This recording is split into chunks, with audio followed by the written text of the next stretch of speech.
میں نے آج موضوع چنا ہے قرآن مجید کی تذکیر کے مضامین میں سے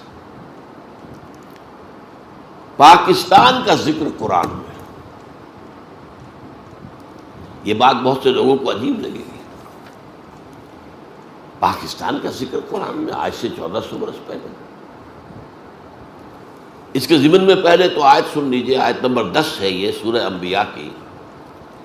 لقد انزلنا الیکم کتابا فیہ ذکرکم افلا تعقلون، دیکھو ہم نے تمہاری طرف ایک کتاب نازل کر دی ہے جس میں تمہارا ذکر ہے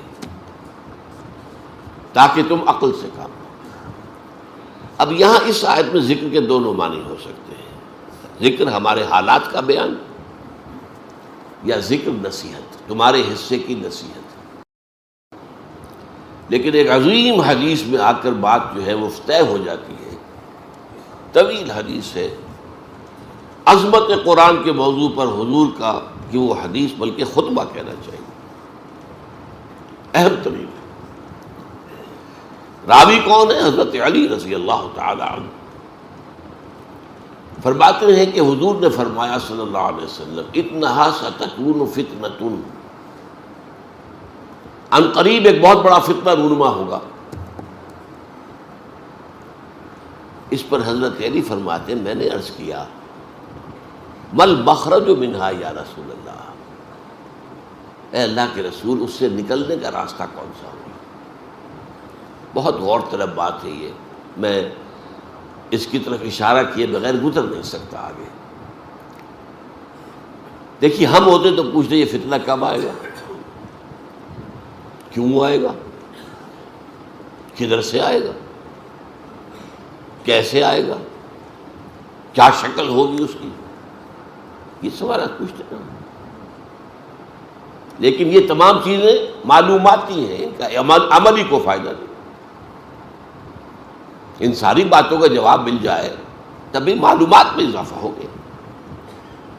عمل کیا ہے، اس سے بچاؤ کا راستہ کون سا ہوگا، یہ ہے سوال۔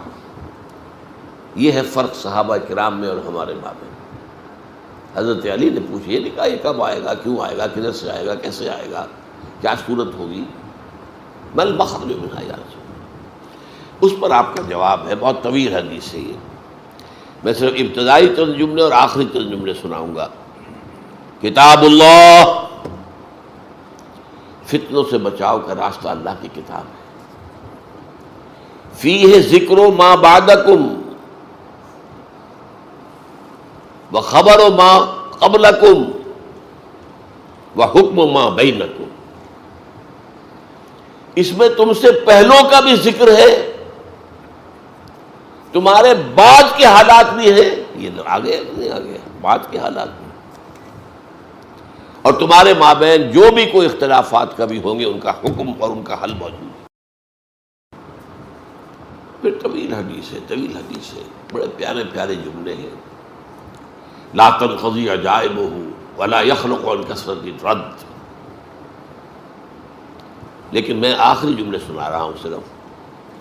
من قال بہ صدقہ، جو شخص اس قرآن کی بنیاد میں کوئی بات کہے گا وہ سچ کہا اس نے۔ ومن حکم بہ عدل، اور جو اس قرآن کے ذریعے فیصلہ کرے گا اس نے عدل کیا۔ ومن عمل بہ اجر، اور جس نے اس پر عمل کیا اس کو اجر مل کر رہے گا۔ اور آخری ٹکڑا اہم ترین ہے، میرے لیے بہت بڑی بشارت ہے، بہت بڑی بشارت ہے، اور بھی جو میرے ساتھی اس تعلیم و تعلم قرآن میں لگ گئے ہیں ان کے لیے بڑی بشارت ہے۔ وَمَن دعا إِلَيْهِ فَقَدْ هُدِيَ إِلَىٰ صِرَاطٍ مُسْتَقِيمٍ، جو اس قرآن کی طرف بلائے گا لوگوں کو اس کی ہدایت ہو گئی سیدھے راستے کی طرف، یعنی کسی اور کی ہدایت ہو نہ ہو، کسی کو فائدہ ہو نہ ہو۔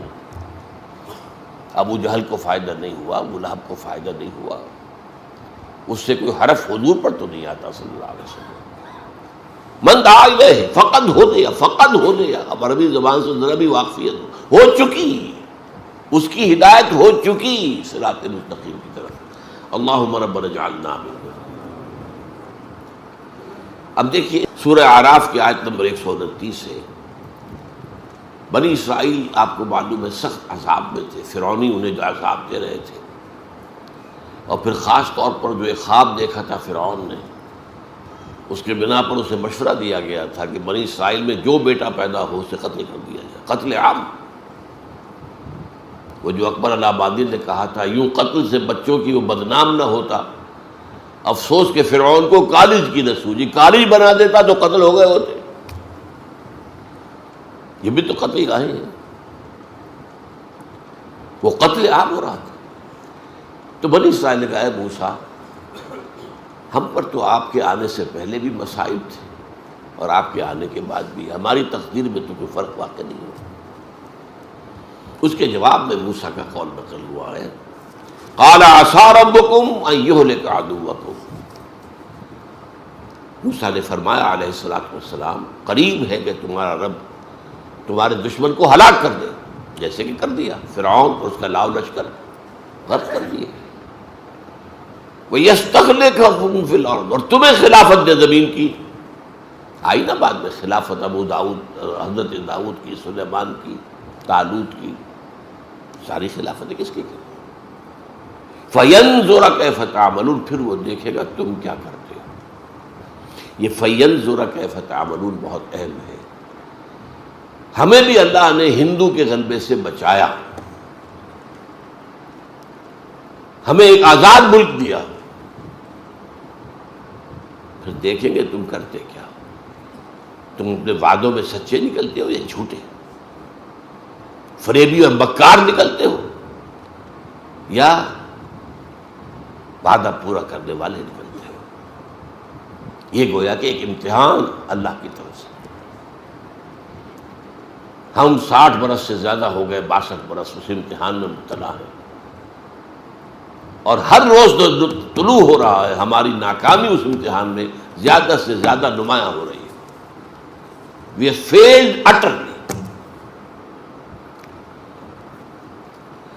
یا ایھا الذین آمنوا استجیبوا للہ وللرسول لما دعاکم لما یحییکم اذا دعاکم لما یحییکم۔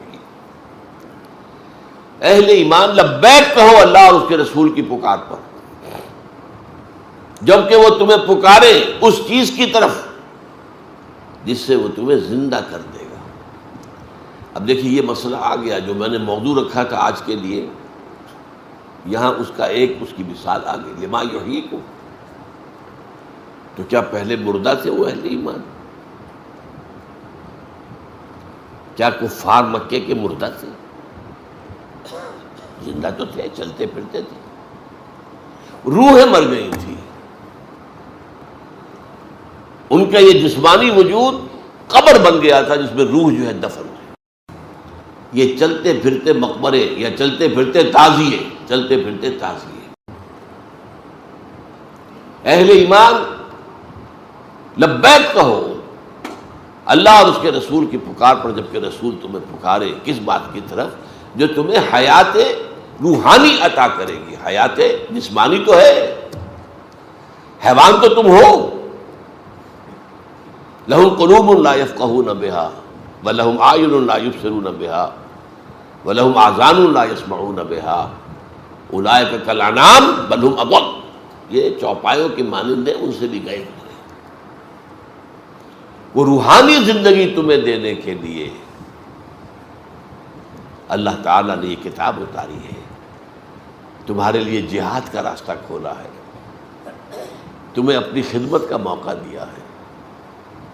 کیا کتنا پیارا شعر ہے فارسی کا، منت منے ہے کہ خدمت سلطان ہمیں کنی۔ دیکھو کوئی احسان نہ دھرو کہ تم بادشاہ کی خدمت کر رہے ہو، منت منے کہ خدمت سلطان ہمیں کنی، منت شناس ازو کہ بخدمت بداشتت، اس کا احسان مانو کہ اس نے تمہیں اپنی خدمت پر مامور کر دیا ہے۔ تو جسے اللہ اپنے دین کی خدمت پر مامور کر دے، اس پر تو اللہ کا بہت بڑا احسان ہے، اس کا احسان مانے۔